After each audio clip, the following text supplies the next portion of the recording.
Dames en here, ek dra vir u voor Kosie se promosie deur Annette Nel. Hy was maar altyd otherwise die Kosie pel van my. Wyl al die seuns met karre daais, het hy geleer pliei. 'n Pliei doen jy in ballet. Jou hakke teen mekaar, buig jou knie, sak dan net terwyl jy pruilmond staar.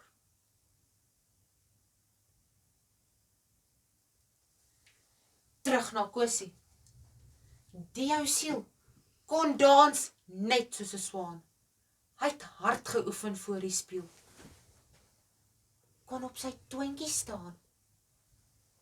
Maar al die seuns van sy portuur kon hom net spot en terg. Hulle het aldeur maar sy dag versier. Dit was vir Kosie erg. Die tyd breek vir die skooldans aan. En almal wou daar wees. Net Kosie het toe nie gegaan. Hy het die spot gevrees. By die dans was daar 'n blonde nooi. Sy was so mooi, met lippies rooi. 'n prentjie uit 'n boek. Almal vra dat sy moet dans. Maar sy sê nee, sy wag vir Kosie. Geen van hulle eens die kans. Kyk net op haar oorlosie.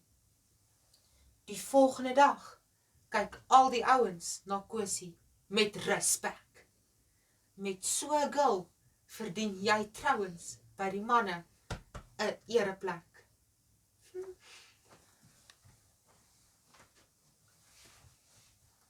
Maar Kosie lag die laaste lag. As hulle maar net kon weet. Hulle het hom getjaaf daardie aand in sy pruik en vroue kleed.